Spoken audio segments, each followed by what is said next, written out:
નમસ્તે વિદ્યાર્થી મિત્રો, લિબર્ટી સ્કૂલ પરિવારના ઓનલાઈન લેક્ચરમાં તમારું સ્વાગત છે. વિદ્યાર્થી મિત્રો, આપણે ધોરણ 11 ની અંદર ચેપ્ટર નંબર 4 ના સ્વાધ્યાયના દાખલા જોઈ રહ્યા હતા. એની અંદર આપણે જે દાખલા જે આગળ છોડેલા છે એમાં જોઈશું. તો એક્ઝામ્પલ નંબર 7 જોઈએ છે. એક્ઝામ્પલ નંબર 6 આપણે છોડેલો છે, એને કેન્સલ કરી દો. શું કરી દો? કેન્સલ. ઓકે, એક્ઝામ્પલ નંબર આપણે 7 જોઈશું. હવે 7 માં તમને એક કન્ડિશન આપ્યું છે. એક્ઝામ્પલ નંબર 7 માં કે સદિશ a સદિશ b સદિશ d સદિશ c d બરાબર 0 સદિશ આ રીતે આપેલું છે. અને પહેલો પ્રશ્ન પૂછ્યો છે તમને, a ની અંદર સદિશ a સદિશ b સદિશ c અને સદિશ d દરેક શૂન્ય સદિશ છે. દરેક શૂન્ય સદિશ છે, આવું કીધું છે. તો વિધાન સાચું છે કે ખોટું? બરાબર. ને શું આપવાનું છે? કારણ. શું આપવાનું છે? કારણ પણ આપવાનું થાય છે કે વિધાન સાચું છે કે ખોટું, કારણ સહિત આપણે સમજાવવાનું થાય છે. તો વિદ્યાર્થી મિત્રો કઈ રીતે આવી શકે? તો આપણે જોઈ શકીએ કે વિદ્યાર્થી મિત્રો એની અંદર આપણે જવાબમાં જોશું તો કે શૂન્ય સદિશ કઈ રીતે થશે? થશે કે નહીં થાય? તો આવું જરૂરી હોતું નથી કે આપણે એવું કહીએ છીએ કે સદિશ a સદિશ b સદિશ c સદિશ d બરાબર શૂન્ય સદિશ. એટલે કે આ વિધાન કેવું છે? પહેલું તો ખોટું લખીશું. એ લખીશું કારણ કે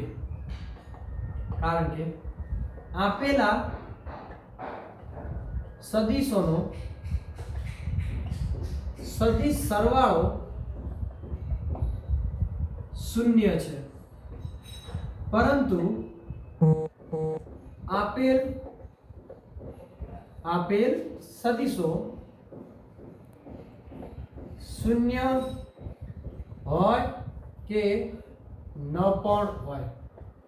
તમે 100% કહી ના શકો કે એ શૂન્ય જ હશે. બરાબર, આવું તમે કહી શકતા નથી. હોય ખરીને ન પણ હોય તો શૂન્ય થઈ શકે, ન હોય તો પણ શૂન્ય થઈ શકે. તો એ કોઈ કન્ડિશન તમને આપેલી છે નહીં. બરાબર, એટલા માટે આપણે ડાયરેક્ટલી કહી શકીએ નહીં. હવે પ્રશ્ન નંબર આપણે જઈએ બી ની અંદર. તમને એવું કીધું છે કે સદિશ a c નું માન નું મૂલ્ય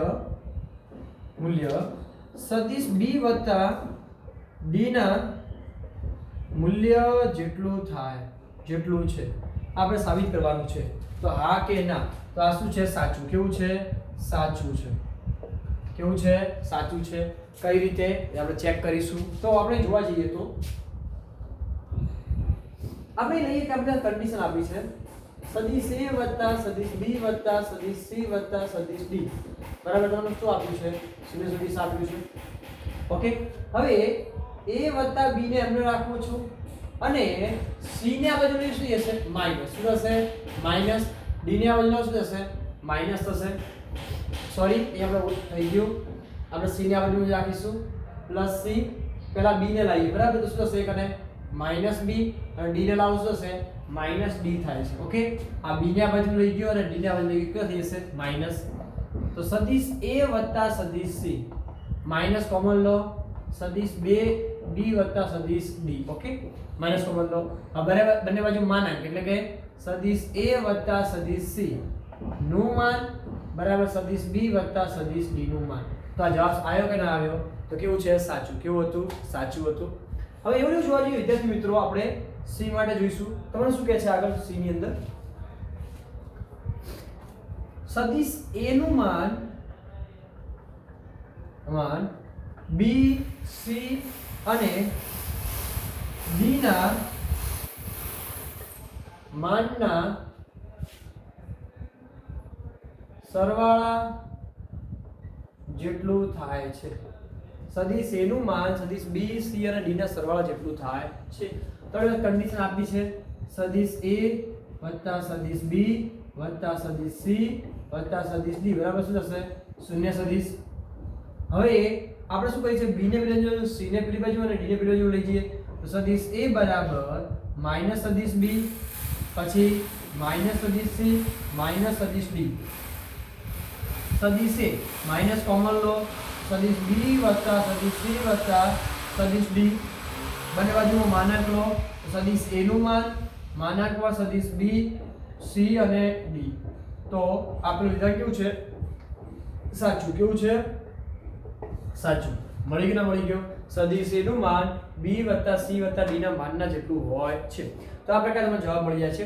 હજુ D બાકી છે. પહેલા આપણે લખી દઈશું A, B અને C, પછી D માટે આપણે જઈએ.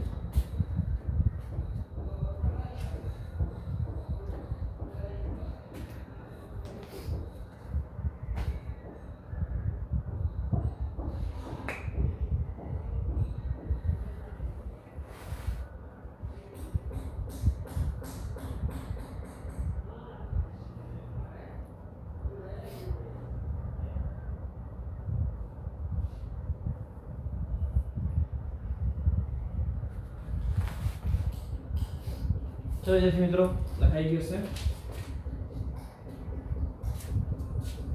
અને ડી વિભાગ બહુ સમજવા જેવી વસ્તુ છે.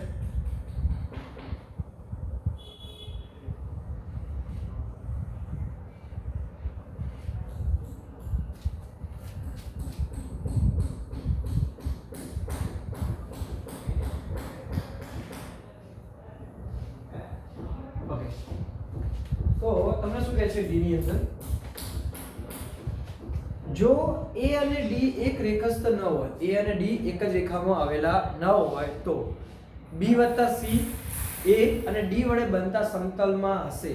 અને જો A અને D એક જ રેખાસ્થ હોય તો A અને D રેખામાં હશે. આવું તમને કહેવામાં આવે છે. તો વિધાન સાચું છે કે ખોટું? તો વિધાન કેવું છે? સાચું. કેવું છે? સાચું. હવે એ શું કહેવા માંગે છે પહેલી વસ્તુ જોઈશું આપણે. પહેલી કન્ડિશન તમને એવું કહે છે કે જો એક રેખાસ્થ ન હોય, શું હોય? એક રેખાસ્થ ન હોય તો જો એક જ રેખામાં હોય, કેવા હોય? એક જ રેખામાં હોય તો કદી જવાબ શૂન્ય થાય નહીં.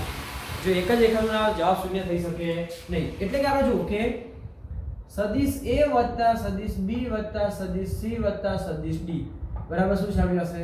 0 સદિશ. પરંતુ એક સમતલમાં લઈએ સદિશ A, સદિશ B + સદિશ C અલગ કરીએ અને સદિશ D લખીએ. બરાબર શું થાય છે? શૂન્ય સદિશ. જે દર્શાવે છે કે સદિશ A, સદિશ B + C અને સદિશ DA કેવા છે આપણા માટે? કે બનેલા સમતલમાં. શું છે? બનેલા સમતલમાં A દર્શાવે છે કે BA માં સદિશ A અને સદિશ DA એક રેખાસ્થ નથી. કેવા? એક રેખાસ્થ નથી.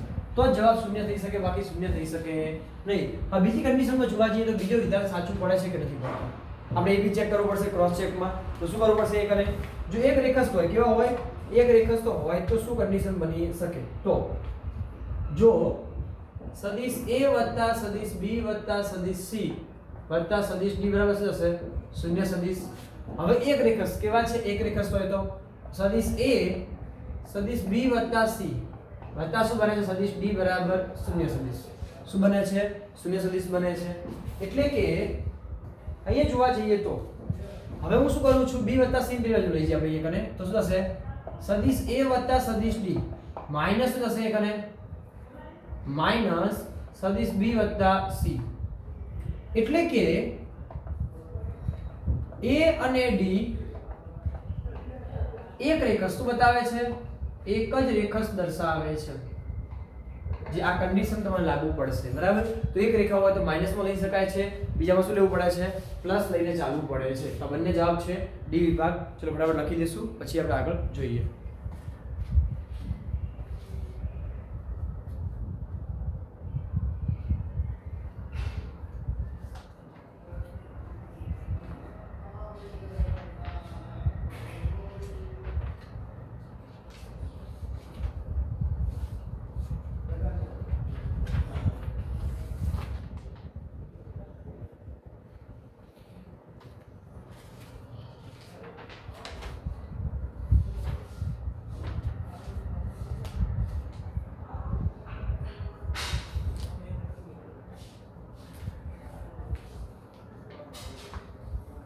ચલો વિદ્યાર્થી મિત્રો, લખાઈ ગયું છે.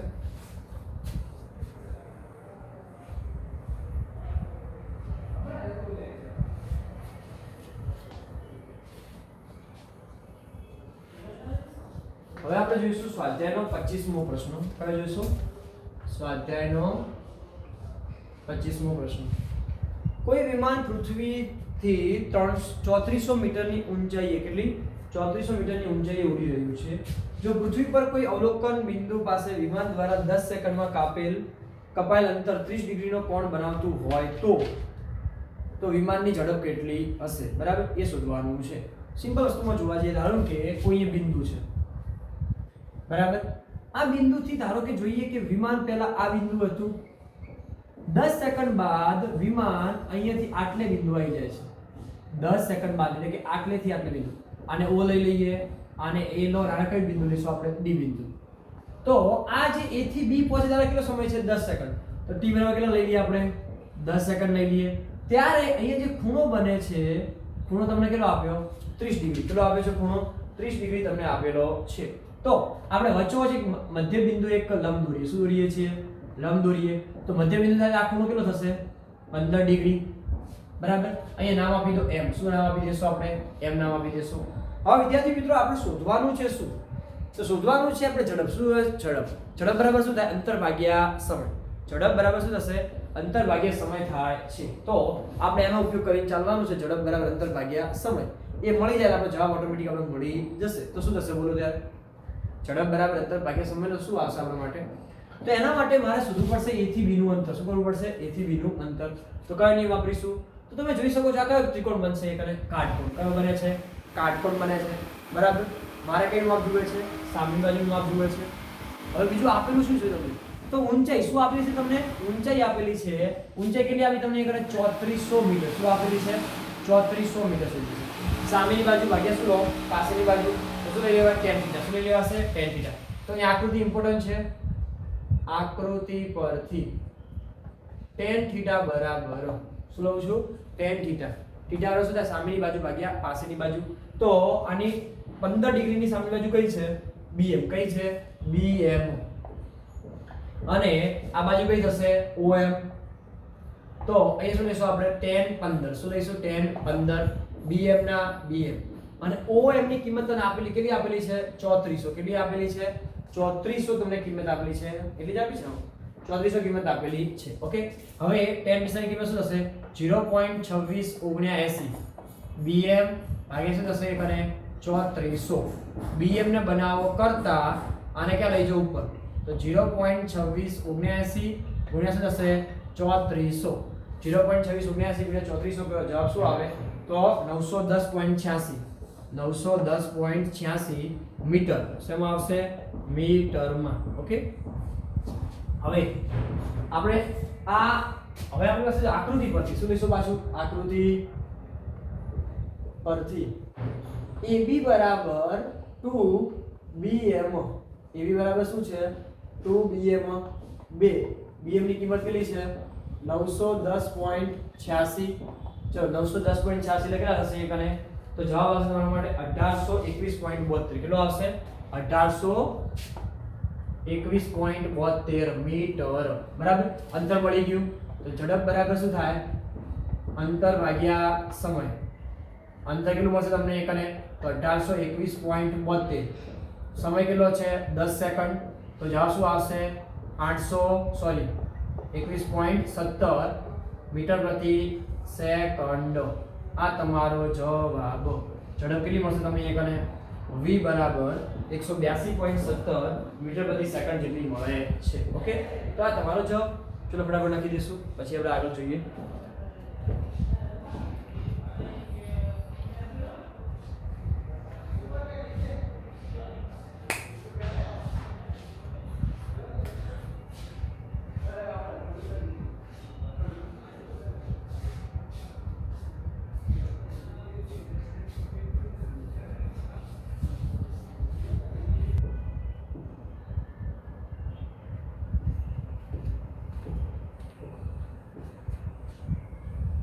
ચલો વિદ્યાર્થી મિત્રો, આપણે હવે આગળ વધીએ.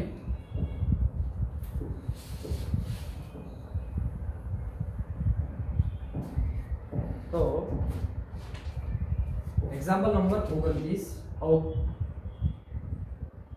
બંદૂકમાંથી સમસિદ્ધિ સાથે 30 ડિગ્રીનો ખૂણો સમક્ષિતિજ કોણ કેટલા થીટા 0 શું આવશે તમારા માટે 30 ડિગ્રી. છોડેલી ગોળીને 3 કિલોમીટર દૂર અથડાય. શું અથડાય છે? 3 કિલોમીટર દૂર અથડાય છે. બરાબર. તો પ્રક્ષેપણનું મૂલ્ય ગોઠવીને આપણે 5 કિમી દૂર આવેલા લક્ષ્ય પર ગોળી મારી શકીએ એવું તમને પૂછવામાં આવે છે. તો તમારે ગોળી કેટલા મારવી છે? 3 કિલોમીટર દૂર. કેટલી મારવાની છે? 3 કિલોમીટર દૂર મારવાની છે. બરાબર. તો એ માટે તમને આપેલું છે, ચલો 3 કિલોમીટર દૂર મારે છે. અહીંયા કેટલું આપે છે? 3 કિલોમીટર, એટલે કે r બરાબર તમને શું આપ્યું છે? 3 કિલોમીટર તમને આપેલું છે. ઓકે. તો અહીંયા તમને કીધું છે કે જો હું 5 કિલોમીટર દૂર મારી તો મારી શકીશ, એવો પ્રશ્ન પૂછવામાં આવ્યો છે. તો પહેલા શું કરીએ આપણે? r બરાબર સૂત્ર છે v0 સ્ક્વેર, પછી શું આવશે આપણા માટે? v0 square sin 2 theta upon શું હતું? g. v0 square sin theta upon શું છે?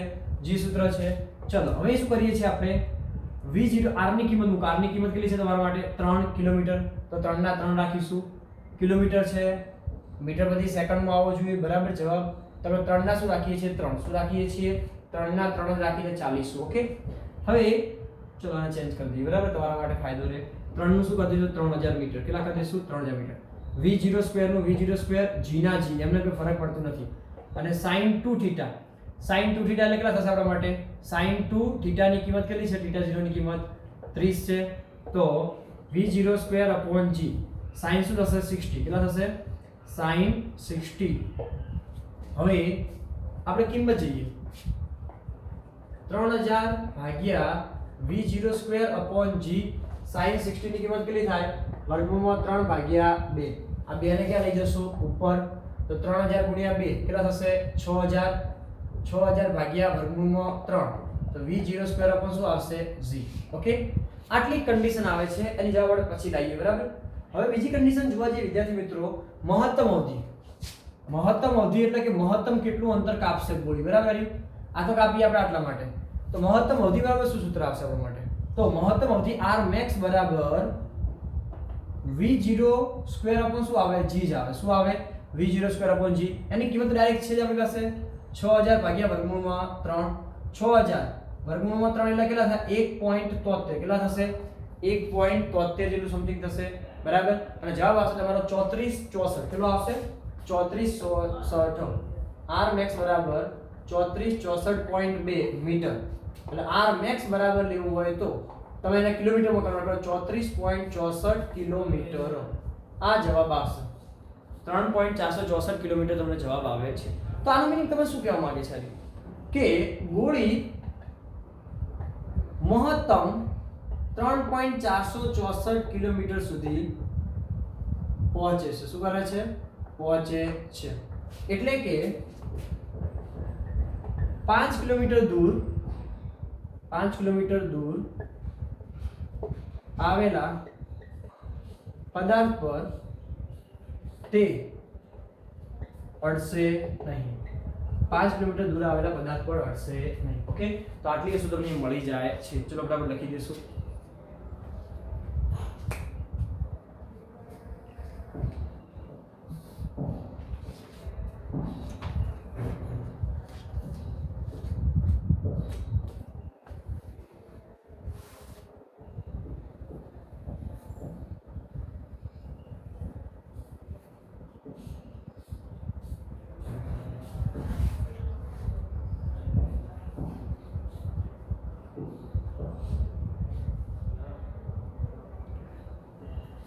ચલો વિદ્યાર્થી મિત્રો આ લખાઈ ગયો છે. તો વિદ્યાર્થી મિત્રો અહીંયા તમારું ચેપ્ટર નંબર 4 શું થાય છે? પૂર્ણ. શું થાય છે? પૂર્ણ. ઓકે. હવે આની અંદર એક દાખલો તમારો એક છે. બરાબર. એક cos θ sin θ ના બધા અલગ અલગ મૂલ્યો સાથે તમને આપેલું છે. બરાબર. એના વિશે આપણે જ્યારે તમે સ્કૂલમાં આવશો ત્યારે આપણે જોઈશું. કેમ? એ વસ્તુને ડીપમાં સમજવી પડશે, કારણ કે આ જ ભાગ તમારે ચેપ્ટર નંબર 6 માં આવે છે, જે આજે આપણે ડિસ્કસ કરીશું. બરાબર. એ વસ્તુનું છે એટલે એ આપણે અત્યારે લેક્ચરમાં લેતા નથી. ઓકે. એ નેક્સ્ટ એક જ એક્ઝામ. હા, બાકીના જે એક્ઝામ્પલ જે છે એ કેન્સલ કરવામાં આવેલા છે. કોના દ્વારા? તો ગુજરાત ગવર્મેન્ટ દ્વારા. બરાબર. શિક્ષણ વિભાગ દ્વારા કેન્સલ કરી દીધા છે, એટલે આપણે એને ધ્યાનમાં લેતા નથી. તો ત્યાં સુધી વાંચતા રહો, લખતા રહો, તૈયાર કરતા રહો. Thank you very much.